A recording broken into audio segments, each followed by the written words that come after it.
है उस पर हम लोग करेंगे। जैसे हमारे एक वरिष्ठ सहयोगी अभी एक प्रस्ताव दे गए मनोरंजन बाबू कि रेलवे का मुद्दा है, तो रेलवे के मुद्दा पर भी हम लोग बोलेंगे, उस पर भी हम लोग संघर्ष करेंगे। अपनी मांग तो पहुंचा सकते हैं न अपने प्रतिनिधि के माध्यम से, चाहे वह संसद के भीतर हो, विधानसभा के भीतर हो, जिनका जुरिडिक्शन जहां होगा उसी आधार पर हम लोग इस बात को रखेंगे।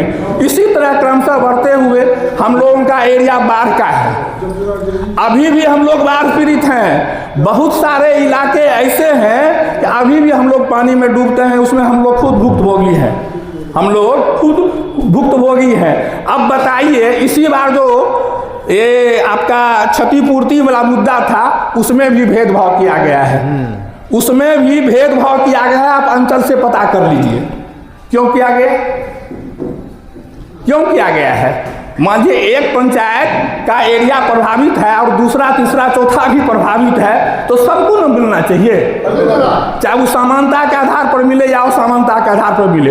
असमानता से तात्पर्य है कि जिसका जितना नुकसान हुआ है उसका आकलन करें।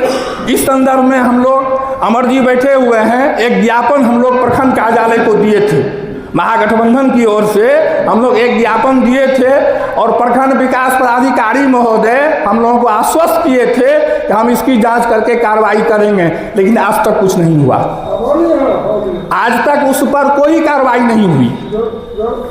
तो उसके बाद अगला मुद्दा है यही, उसके बाद फिर बांध वाला मुद्दा है कि जिस एरिया में बांध की आवश्यकता है, बाढ़ आती है, उसके लिए हम लोग विचार विमर्श करेंगे, उस पर संघर्ष करेंगे क्रम से। और सबसे अहम बात है, यह जो कड़ी हम लोगों का शुरुआत होगी इसकी, तो यह निरंतर चलना चाहिए, यह निरंतर चलना चाहिए, क्योंकि डायरेक्ट इसका वास्ता, सीधा वास्ता आम जनों से है, आम जनों की समस्या से है। अगर हम लोग आम जन के प्रति संवेदनशील हो जाएंगे तो देख लीजिए परिवर्तन।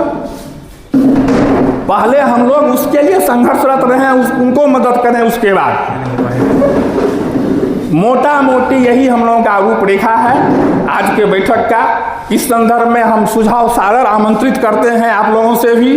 अगर कहीं कोई त्रुटि है या कुछ छूट गया है उसको हम लोग जोड़ेंगे, देखेंगे, लेकिन निरंतरता उसमें बनी रहनी चाहिए। उसी हौसला के साथ हम लोग बुलंद आवाज में, बुलंद इरादे से अगर संघर्ष करेंगे तो कुछ भी असंभव नहीं है। इस चीज को हम लोग अच्छी तरह समझते हैं और इस चीज को गांठ बांध लीजिए।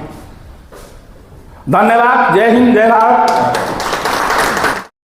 मैं अपने इन दोनों नेताओं से ये कहूंगा कि ये दोनों आदमी इस आवाज को ऊपर उठाएं, चाहे जैसे भ्रष्टाचार मुक्त होने के लिए मैं अपनी तरफ से यह कहना चाहता हूं कि प्रत्येक कार्यकर्ता को आत्मबल मजबूत होना चाहिए, और हमारा जब आत्मबल मजबूत होगा तो हम इसके सहारे ठोस कदम उठा करके सड़क से लेकर सदन तक जा सकते हैं। इतना ही नहीं, जो सही मायने में भ्रष्टाचार अफसर हैं, पदाधिकारी हैं, उनके विरुद्ध एक मेमोरेंडम बनाइए और विधानसभा में प्रतिपक्ष के नेता को सौंपिए।